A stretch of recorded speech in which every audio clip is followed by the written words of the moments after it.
The group that I was part of actually was the Panthers. Uh-huh. We Resist, the group that I was involved in, Resist, did have members who were very deeply involved in the Black communities, and they kind of, with their help, we started trying to get involved with the Panthers, which was a tricky business because they were a very mixed group, a mixture of very serious activist organizers and basically hoodlums who sort of in there for the see what they could pick up, and you had to kind of maneuver between them. But I did get uh, we did get involved not only locally but internationally. I guess when Fred Hampton was murdered, I must have been one of the only white faces in the big audience. But I got to know the Hampton family and so on.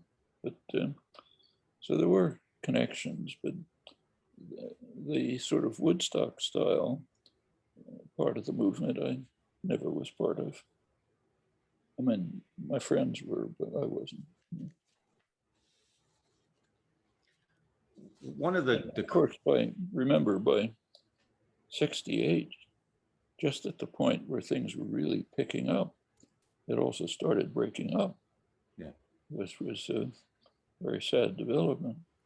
SDS, which had been one of the leading elements by about 68, was splitting into Maoists and Weathermen, two different ways of committing suicide. But and a lot of strange things were happening. The Ramparts, which was one of the main journals, was already beginning to drift off. So there was a brief moment, very brief, late 60s, where things were really peaking, coming together. I was at MIT, and it was astonishing what happened there. MIT was a very conservative institution, engineering school.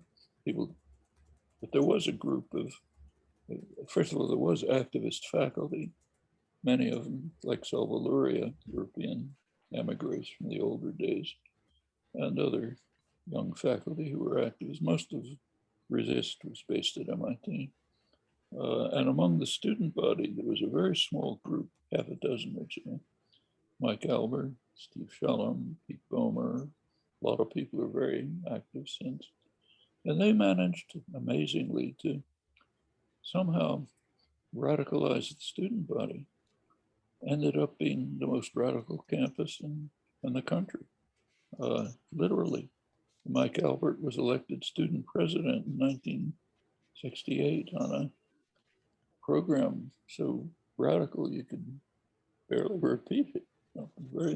We had the whole campus was shut down for a couple of weeks, literally for a sanctuary for a Marine deserter. Kid who was a Marine decided he wanted to desert. Talked to him very carefully, made sure he understood what he was doing. He did. And there were sanctuaries being set up in churches in those days. The students decided, I didn't think it was going to work, so I didn't support it, but they were right. I was wrong. Was to set up a room in the student center, which there was an announcement saying, we're going to stay here with this Marine deserter. I figured nothing will happen. FBI will come and pick him up. Well, turned out the whole campus was there in a couple of days, 24 hours a day. Practically the whole campus was in and out of the student center. Partly it was the sanctuary, partly it was everything that happened in the 60s, lots of funny smells that I didn't recognize.